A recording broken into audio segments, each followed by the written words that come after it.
тавлоди тоҷикистону ҷаҳонро аз студияи марказии радиои озодӣ пешниҳоди шумо мекунем. Шаҳлои Гулхоҷа ҳастам. Салом. имрӯз 12 ноябр дар барномаи хабарӣ ин мавзӯъҳоро дорем. душанбе ҷои гову хар нест. мақомоти тоҷик дубора ба берун кардани чорвои хурду калон аз ҳудуди пойтахт шурӯъ намуданд. асос барои тозагӣ ин мақсади ҳамин ҳукумат бояд ҳамин шаҳр ҳама вақт тоза бошад. оё ворид кардани гӯштҳои хориҷӣ ва таъсиси мағозаҳои муосири гӯштфурӯшӣ дар душанбе нархро поин мебарад?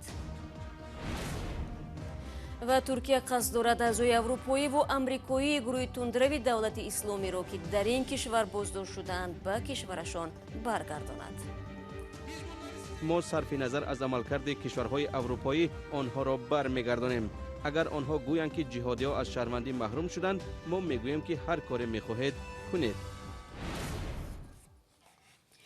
11 ноябр дар Париж раиси ҷумҳурии Тоҷикистон бо президенти Фаронса ва дабири кулли Созмони Милали Муттаҳид мулоқот кардааст. гуфтугӯ дар ҳошияи ҳамоиш оид ба сулҳ ҷараён гирифт. раҳбарони Тоҷикистону Фаронса дар ин суҳбат ба музокироти тарафайн ки ҳамкориҳои дуҷонибаро дар бар дошт баҳои мусбат доданд. зимнан қабл аз зиёрати Фаронса дар Сюрихи Швейтсария Эмомалии Раҳмон бо Ҷейми Флай, президенти радиои Аврупои озод, радиои озодӣ дидор дошт ва ваъда дод ки мушкили аккредитатсияи хабарнигорони радиои озодӣ дар Тоҷикистон ҳал мешавад. сафари расмии Эмомалии Раҳмон ба Аврупо 4 ноябр оғоз ёфта қарор аст имрӯз анҷом ёбад. рӯзи 8 ноябр гурӯҳе аз мухолифони тоҷик дар Париж таҷаммуи эътирозӣ доир намуда озодии маҳбусони сиёсӣ, хатми шиканҷа дар зиндонҳо ва баргузории интихоботи озоду шаффофро талаб карданд. дар душанбе мақомот дигарбора масъалаи берун кардани чорвои хурду калонро аз ҳудуди пойтахт ҷиддӣ гирифтанд. аз масъулин талаб шудааст ки барои манъи пурраи парвариши чорво аз ҷумла аспу хар ва дигар ҷонварони хонагӣ даст ба кор шаванд. ҳанӯз 10 соли пеш замоне ки шаҳрдори вақт нигоҳубини чорворо дар душанбе манъ карда буд, бештари сокинон бузу гову гӯсфандонашонро фурӯхтанд ва аз ширу гӯшти ройгон маҳрум шуданд. аммо таври зарангези наврӯш мегӯяд ҳанӯз оилаҳое низ ҳастанд ки бо ҳар восита кӯшиш мекунанд чорвои худро ки як манбаи даромаду зиндагиашон аст ҳифз намоянд. то чанд соли пеш дар ин маҳалла воқеъ дар шимоли шаҳри Душанбе то 70% сокинон чорво доштанд ва ин як ҷанбаи даромадашон буд. пас аз мамнӯъ шудани парвариши чорво дар ҳудуди пойтахт, аксарият маҷбур шуданд аз нигоҳубини гову мол дар манзилашон даст кашанд. Сироҷиддин Қодиров дар маҳаллаи Хуҷанбиё ба тозагӣ раис таъин шудааст. дар нахустин ҷаласа ӯ дастур гирифтааст ба иҷрои қарори манъ шудани парвариши чорво дар манзили сокинон ҷиддӣ расидагӣ кунад. мо ин пагоҳӣ дар ноҳия маҷлиси умумӣ буд. дар ин ҷо раиси ноҳия ба мо фаҳмонданд ки дар масъалаи чорво барҳам додани чорворо пешниҳод карданд. бо ҳаракат мекунам, ман мисол бо аъзоҳо дида мебароем кадом хонае агар боша чорворо берун мекунем, барҳам метавем. нигоҳ доштани паррандагон, ҳайвоноти ваҳшӣ ва хонагӣ аз қабили гову гӯсфанд, хару асп ба истиснои гурбаву саг ва паррандаҳои кӯчаки ғайриистеъмолӣ дар Душанбе ҷиноят дониста мешавад. парлумони кишвар ин қонунро соли 2009 тасвиб кард, вале мақомот ин масъаларо аз охирҳои соли 2013 сахт гирифтанд. бо гузашти чанд сол шаҳрдори Душанбе ахиран дигарбора масъулинро муаззаф кардааст ки барои манъи пурраи чорвопарварӣ дар шаҳр талош кунанд. асос барои тозагӣ ин мақсади ҳамин ҳукумат бояд ҳамин шаҳр ҳама вақт тоза бошад. сафаралӣ сокини пойтахт мегӯяд ба хотири ҷарима нашудан ва риояи қонун чанд соли пеш ду сар чорвои худро фурӯхт. ин тасмим як манбаи таъмини хонаводаашро кам кард. 400 сомони ҷарима кардам, мо бурда фурӯхтем тарсад ки қонушкӣ нашавад. ҳанӯз ҳам мушоҳида мешавад ки бархе пинҳонӣ аз мақомот дар ҳудуди манзили худ ба парвариши чорвои мамнӯъ идома медиҳанд. ҳикматулло Исматов ҳам 2 соли пеш охирин молашро фурӯхт. ҳарчанд аз қарори манъи чорвопарварӣ дар шаҳр хушҳол нест, аммо ба андешаи ӯ феълан дар пойтахт барои нигоҳубини чорво ягон шароит вуҷуд надорад. мушкилае ки бин нигоҳа кинҷола қиматае, мисол алаф қимат, алафам ёфта мехем. хонаҳоам танг шид. хонаҳо танг шид. иҷохаи ҷо ки шуд буд, колхоз буд. شد بود میکردیم میگرفتیم هم خیلی. طبق قانون درباره مقام پایتخت تاجیکستان افرادی که در حولی خود چروای کلان و خرد نگاهبین میکنند از 500 تا 1000 سومانی جریمه میشوند.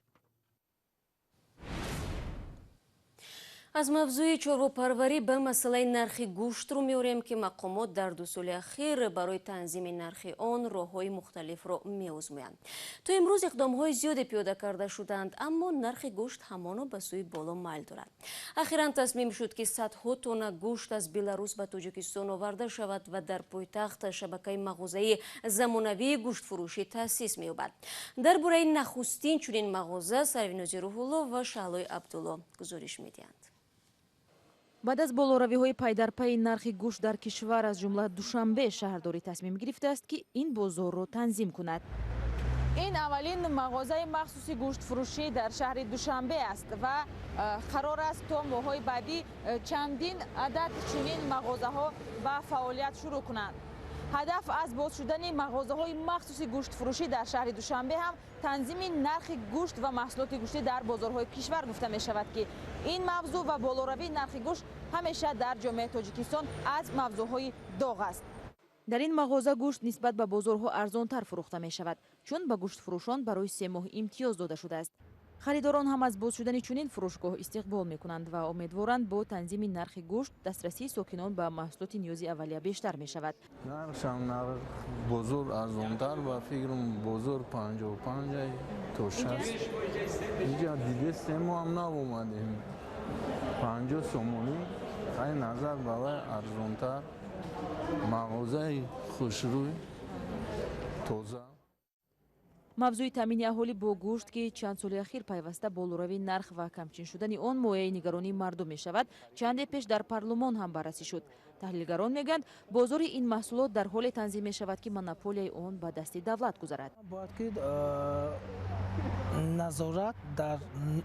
назорати нарх дар бозорҳои хариди фурӯши мол буда баштар кор, яъне ки давлат уҳдадории нархи гӯштро ба уҳда гирад, яъне ки чӣ гуна, яъне ки анамин болоравии нархи гӯшт ки танзими нарх дар идораи давлат буданаштар кор.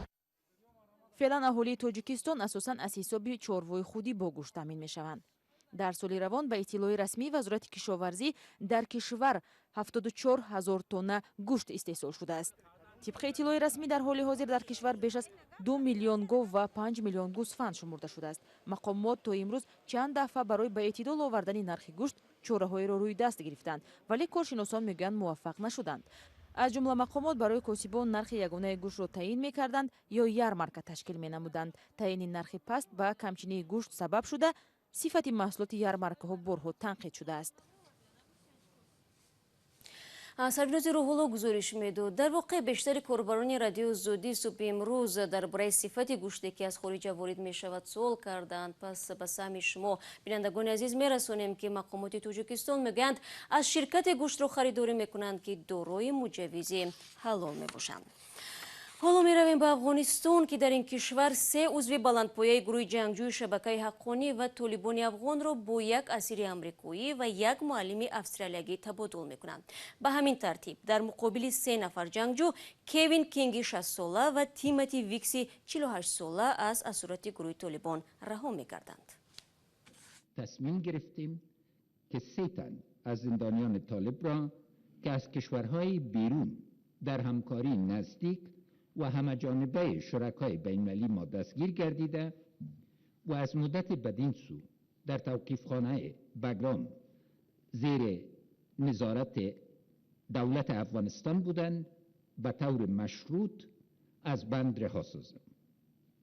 این 3 نفر عبارتند: حاجی مالی خان دیوالی خان زوی، عبدالرشید محمد عمر زوی، انس جلال الدین زوی. روز سه‌شنبه در یک نشست مطبوعاتی رهبر افغان تاکید کرد که جنگجویان رها شده زیر نظر نظامیان آمریکا به کشور قطر فرستاده می شوند. در مشوره با شرکای بین‌المللی افغانستان و به خصوص ایالات متحده آمریکا ما مکانیزم و روش را در پیش گرفته ایم که رهایی مشروط این 3 نفر به معنای تقویت صفوف دشمن و تشدید عملاتشان نخواهد شد. تدابیر مشترک بین ما و شرکای بین المللی ما چنان است که این تصمیم دشوار اما قابل درک بتواند هم قوت ما را به نمایش بگذارد و هم نیت ما را که خواهان صلح هستیم و برای اعتماد سازی آغاز مذاکرات رو در رو و حل صلح‌آمیز این بدبختی توان و اراده اتخاذ تصمیم‌های سخت و جدی را نیز داریم. мансабдорони афғон бовар доранд ки ин табодули асирон роҳро барои музокироти мустақим бо толибон боз хоҳад кард. туркия сар аз рӯзи 11 ноябр бозгардони ҷиҳодиҳои боздоштшударо оғоз намуд. мақомоти туркия кишварҳои аврупоиро бо худдорӣ аз қабули шаҳрвандонаш ки аъзои гурӯҳи даҳшатафкани давлати исломӣ мебошанд муттаҳам мекунад. эрдоғон борҳо кишварҳои аврупоро барои он таъқид кард ки нисбат ба тақдири минбаъдаи шаҳрвандони зархаридашон бетаваҷҷӯҳӣ зоҳир мекунанд. дар айни замон мақомоти турк мегӯянд ин кишвар меҳмонхонае барои аъзои хориҷии доиш нест. зимнан аз тоҷикистон низ дар гузашта садҳо нафар ба гурӯҳи тундрави давлати исломӣ пайваста ва хонаводаҳои худро ба ироқу сурия бурда буданд. то ба ҳол маълум нест ки оё тоҷикон дар зиндонҳои туркия қарор доранд ё не. барод юсуфӣ бо тафсилоти бештар. вазири корҳои дохилии туркия мегӯяд кишвараш маҷбур шудааст ҳалли сарнавишти ҷиҳодиҳои боздоштшударо худ ҳал кунад. охири ҳафтаи гузашта ӯ гуфт ки рӯзи душанбеи 11 ноябр истирдоди аъзои боздоштшудаи гурӯҳи даҳшатафкани давлати исломӣ ё худ доишро оғоз намуда аз шаҳрвандӣ маҳрум шудан ё нашудани онҳоро мадди назар нахоҳад гирифт. мо ба онҳо мегӯем ки аз 11 ноябр истирдоди шаҳрвандонашонро шурӯъ мекунем. мо сарфи назар аз амалкарди кишварҳои аврупоӣ онҳоро бармегардонем. агар онҳо гӯянд ки ҷиҳодиҳо аз шаҳрвандӣ маҳрум шуданд, мо мегӯем ки ҳар коре мехоҳед кунед. тибқи иттилои расида дар қадами аввал як олмонӣ ва як даниягӣ бозгардонида шуданд. туркия ҳамчунин эълом кард қарор аст 3 мард 5 зан ва 2 кӯдакро ки шаҳрвандони олмон ҳастанд ба ин кишвар бозгардонад. туркия ҳамчунин эълом кардааст ки қарор аст рӯзи панҷшанбе 11 фаронсавӣ ва 2 ирландӣ бозгардонида шаванд. тасмими мақомоти туркия замоне эълон шуд ки пешвоёни курдҳо ба раҳбарони мамолики аврупоӣ дар бораи бозгашти эҳтимолии ҷангҷӯёни доиш аз сурия ҳушдор дода ба онҳо тавсия доданд ки дар муқобили туркия аз мавқеи шадидтар кор гиранд. беруншавии нирӯҳои иёлоти муттаҳидаи амрико аз шимоли сурия ки бо фармони президенти ин кишвар доналд трамп ба вуқӯъ пайваст роҳро барои амалиёти туркия бар зидди курдҳои сурия боз намуд. сипоҳи курдҳои сурия дар мубориза бо доиш пешқадам буда асирон аз ин гурӯҳи даҳшатафканро дар урдугоҳҳову боздоштгоҳҳояшон назорат мекард. ба қавли курдҳо имкон дорад ки силоҳбадастони доиш марзи сурияву туркияро убур кунанд. ба гуфтаи мақомоти турк 737 узви гурӯҳи давлати исломӣ ки шаҳрвандони кишварҳои дигар ҳастанд дар ҳоли ҳозир дар зиндонҳои туркия нигаҳдорӣ мешаванд. масъалаи бозгардонидани аъзои доиш ба кишварҳои аврупоӣ ва ҳамчунин занон ва фарзандони онҳо мавзӯи баҳсҳои домонадоре дар ин кишварҳо будааст. аз ҷумла ба гузориши расонаҳои арабӣ дар урдугоҳи алҳавл дар 45 километрии шаҳри ҷангзадаи алҳасака дар шимоли шарқи сурия беш аз 3000 кӯдак аз модарони ғайрисуриягӣ ба сар мебаранд ки кишвари модарӣ ва ё падарияшон ҳозир ба пазируфтани онҳо нестанд. ва масъулони раёсати корҳои дохилии душанбе зидди аҳлиддин беқолов блогере ки барои санҷиши садоқати дӯстдоштааш ӯро барои мулоқот ба партовгоҳ бурда аз ин рӯйдод видеои пранк ё фанд нашр кардааст парвандаи маъмурӣ кушода. мақомот мегӯянд навор шаъну эътибори духтаронро пас задааст, аммо муаллиф гуфтааст ин танҳо бозӣ буд ва ба ин восита мехостанд дар шабакаи ютуб тамошобини зиёд ҷалб карда пули бештар ба даст оранд. баррасии қазия идома дорад. бинандагони азиз, инҷо расидем ба поёни барномаи имрӯз. сипос аз шумо ки то ин лаҳза моро ҳамроҳӣ кардед ва шумо метавонед ахбори аз ин бештарро дар сомонаи радиои озодӣ дар нишонии www.ozodi.org бихонед ва дар саҳифаи озоди видео дар ютуб видеоҳои моро тамошо кунед. суби фардо шуморо дар барномаи навиди бомдодӣ мунтазир мешавам. то он дам худо нигаҳдор.